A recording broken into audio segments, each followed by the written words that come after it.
Thank you very much, Rebecca. I'd like to open the floor for questions from the audience.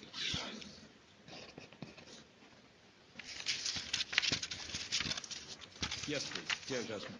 Oui, Pierre Jasmin, artiste for peace. Civil society and non-governmental organizations are the keys for progressive peace objectives. Did you declare, Mrs. Johnson? And your remarks are echoing exactly a ceremony which I attended in Montreal yesterday, where General Romeo Dallaire, although he is a senator, put all his faith in NGOs, like the YMCA, which was awarding him a peace medal. The problem for public arousal are the media. They are fragilized, they are privately owned, and the journalists are now persuaded that they could lose their job by echoing peace objectives. How do you get around this very big obstacle? Because we are being censored all the time now by the media. I think that is a real problem. But we also have the internet. We have our own sources to get the information out. Remember, back in the 1980s, when I was living in the mud at Greenham Common, being evicted every day, we didn't have fax machines, we didn't have mobile phones, we certainly didn't have computers or internet or anything like that.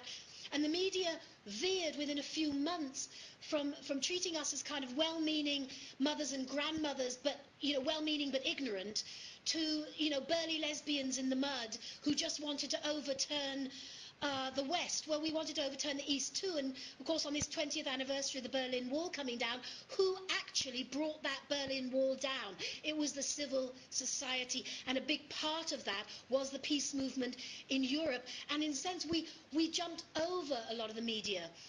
But one of the things, it's also the way the media focuses on things. For example, in the UK, I'm often called out at really very inconvenient times of day or night to go and speak at CNN or BBC World about North Korea or Iran or any of those, because they regard me as an expert on those issues, or the Non-Proliferation Treaty or something.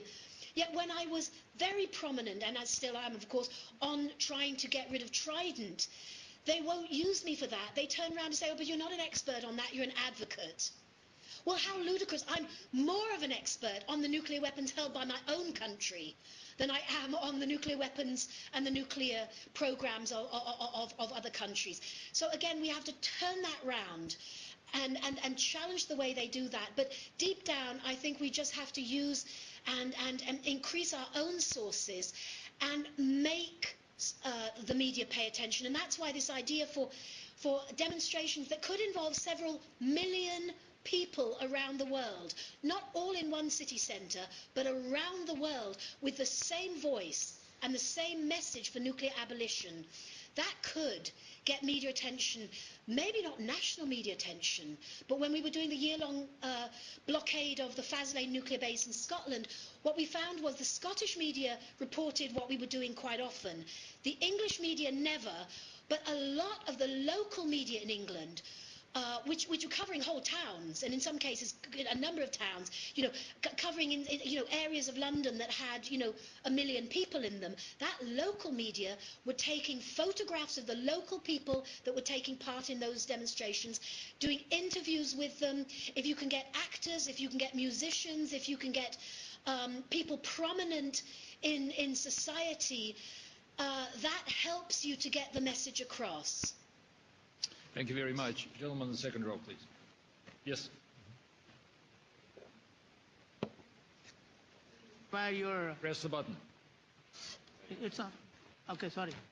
Rebecca, I admire your I can attitude, and I commend Obama's yes we can approach. I think you just mentioned about how the Berlin Wall came down under Reagan, saying open those gates and bring down that wall. Is there that something like that could happen with the big wall that's going up between Israel and Palestine? That's an interesting question. By the way, for those of you that don't know, ICAN were before Obama with that slogan, I can. It was launched as an international movement by the international physicians. In fact, the Australian chapter took it on and launched it at the 2007 preparatory meeting of the NPT, and it's since kind of picked up a lot of different support networks. But you asked that question, could we do this with the Israel-Palestine war? It's been very interesting when I've gone across. I'm part of Women in Black, which is a sort of grassroots thing that was started by an Israeli woman who wanted to find a non-violent way whereby Israeli women could support the Palestinians in the Intifada in 1989, and it's been going ever since. And one of the things, and we've gone back and we've held meetings there jointly with Israelis and Palestinians. We've gone up to the wall. We've done demonstrations. We've been tear gassed in trying to prevent next sections of that wall being put up. And something I noticed was that just like with the Berlin Wall, people were painting on the wall. They were writing on the wall. They were transforming the wall. And it seems to me that if people there are locally managing to do that, we ourselves can help them in a range of other kinds of ways. And maybe, one of the ways that Israelis, progressive Israelis are themselves asking for now is that we boycott Israeli goods, that we squeeze them in the way that the South African regime was squeezed until it gave up apartheid, until it released Nelson Mandela. And maybe, I don't like boycotts very much. I think they can be a very blunt instrument, but there are some times when you need to apply a civil society pressure that's asked for by people from that region in order to wake people up and make the change. Thank you very much. Please, introduce yourself.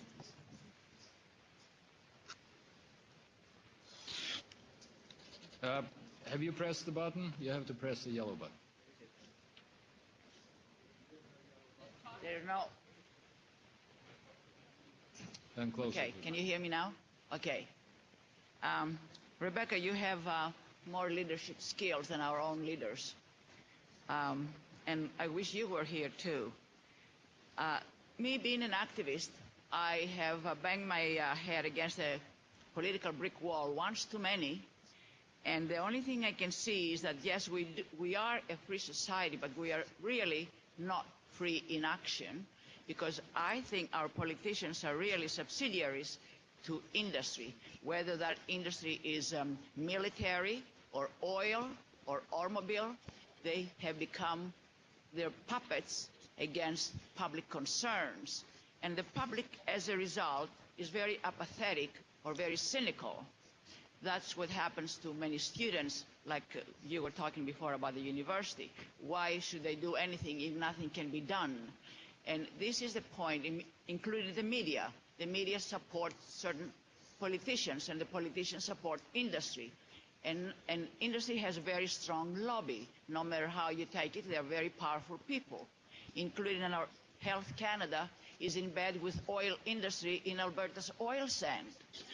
So how in the world do we change this type other than changing our own political system and introducing perhaps here in Canada recall of the dead wood we call some politicians?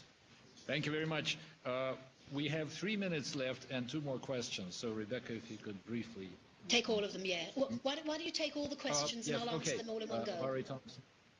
Hi, I'm Barry Thompson, and thank you very much, Rebecca, for the passion, which I remember at the Hague Conference on the Working Group last May. Can you suggest ways that we might share information on examples of how the people in the not in the drawing rooms, but the people on the streets and in the pubs and the other places you suggested, that examples of how, in fact, they have been won over to and are supporting, if not the Nuclear Weapons Convention, at least nuclear abolition in general. Some of us are working pretty hard on that right now, and we're getting the endorsement of at least several hundred Canadians who are, as I say, are their judges and their lawyers and their business people. They aren't people that come to these kinds of meetings on this. They don't come out, they don't write letters, but they care very much, as we all do, and we need to share information on what is happening specifically in other countries of the world. Thank you, Murray. Questions from the second rate? Alan Slavin, Department of Physics at Trent University. Last night, Jonathan Schell said that, or pointed out that the environmental movement has enormous numbers of young people working with it, whereas the nuclear abolition movement is very much, more an area of gray hair. And he suggested that because nuclear weapons are ultimately, or their use is ultimately an enormous environmental problem, that we should be allying ourselves much more strongly with the environmental movement and making those two movements a single movement. And I'd be interested in your opinion on that. And Rebecca, you have 1 minute and a half to respond to these three questions. So we'll really test your leadership abilities. Okay, I'm going to start with the last one first in that case, because actually I think that when you're offering young people something to do that is exciting and active and engaged, like, for example, when we did the year-long blockade of the Faslane nuclear base, we were getting a lot of young people, student groups, all kinds of people were getting involved in that, many of whom were part of the environmental movement, and then they were taking the message back. I think we do need to demonstrate again and again and again how, from different angles, our climate chaos and global heating and the nuclear threats and potential nuclear use would destroy and wreck our planet, and that we are united, because both of these are human generated, technologically generated stupidity that we can actually roll back and prevent. And I think that this makes sense, but I think to get young people in, we have to be doing things that are exciting and involving. The NPT is a bunch of letters, doesn't mean anything to people, but talking to them about, don't you think we should ban all nuclear weapons? Some of them say, I thought we already had. So we have a lesson, to get that. Now, somebody else said about big industry, military industrial. The whole economic crash has helped us to see that big industry most of the time doesn't actually know what they're doing while they're taking big profits. You look at British Aerospace, Lockheed Martin, all of these big industries, Northrop, military, industrial and aerospace.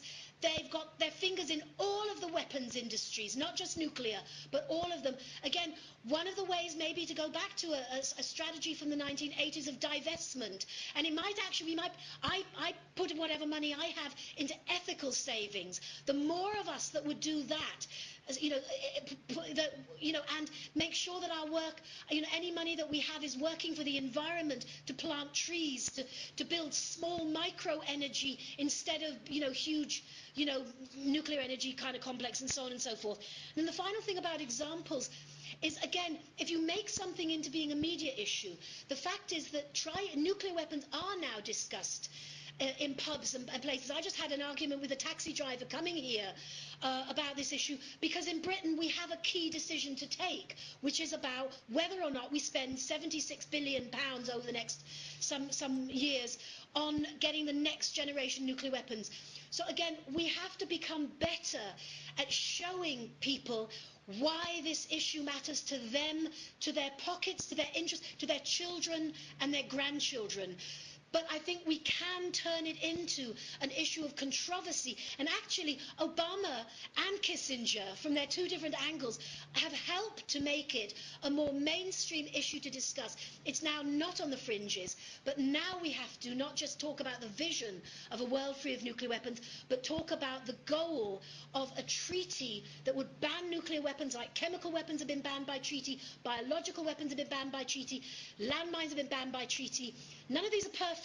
That detail is not important when you're talking on the street. It's about the idea and the necessity. And when I talk on the street and I don't use long, acronyms like NPT and CTBT, I immediately connect with people by saying, don't you think nuclear weapons should be banned, and that money should be used to deal with climate change and to deal with eradicating or at least reducing poverty?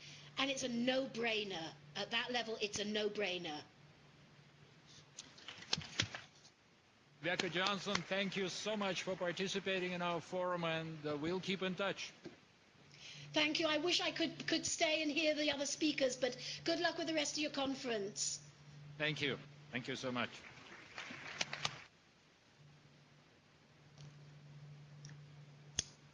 Ambassador Brestol has the floor.